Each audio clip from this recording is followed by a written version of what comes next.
Hey everyone, it's Average FPV here, and I just finished my Flik Wing build, so I thought I'd give you a quick overview before we go out in the field and maiden it.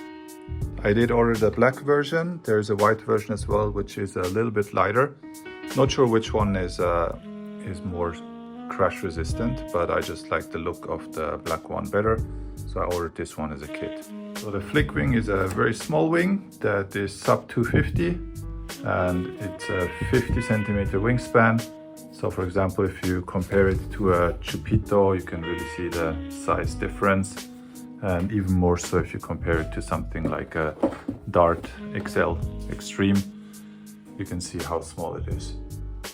So starting with the components at the back, we are running a Schulze Carbonspeed 4.7 by 4.7 prop, and as a motor I chose a 1507 2800 kV by RCInPower. And then the servos are the recommended ones, so the Emax ES9052 MDs, so 5 gram servos. We're running Walksnail, the Pro version, and ELRS in the back. When we open up the hatch, you can see the insides. We have a 30 amp AtomRC ESC, which I took from a penguin or a swordfish.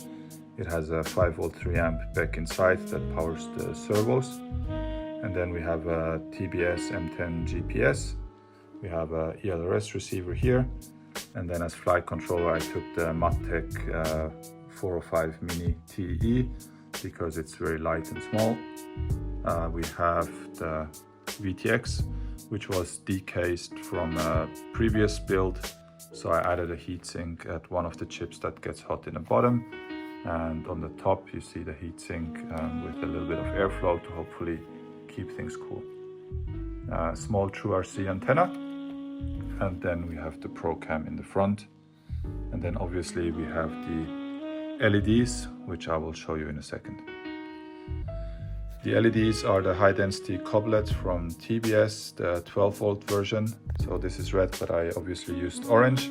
And what I did is I just cut a very slight piece of the leading edge and put the self-adhesing LEDs across it. And here you see the cable that goes in here and then all the way back to the fuselage. The same thing for the LEDs in the back. So they're just stuck here with a little bit of self-adhesive tape and glue. And then here you see the cables going back into the fuselage. You see how it looks with the battery attached. So they're very, very bright. Yeah, looking good. And I run them off VBAT directly. I never had problems with 12 volt LEDs burning out on 4S. I've been doing it with all my quads. So yeah, works very nice. So in my case, I'm running a 4S 650 milliamp LiPo. I've seen other builds that run on 2S as an endurance build, or most of my friends run it on 3S.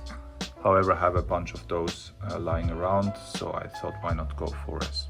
As you could see, I tried to minimize the 3D printed parts and extra weight. However, there are some very good STLs from motor mounts to LiPo trays and FC mounts on Thingiverse and everywhere. So if you want to build a fully spec'd 3D printed perfect build, you can do that as well. For me, I tried to keep the weight low, and it came out to be 168 grams without the LiPo. And if we add this LiPo, it comes in to 246 grams, I think. So still being below 250. So all in all, I'm very happy with the build. It looks pretty cool. And from what I've seen my buddies fly it will fly very well, hopefully. So INAV has been set up. I'll do the final checks tonight, and then tomorrow in the video you'll see the maiden. Wish me luck. Thanks a lot.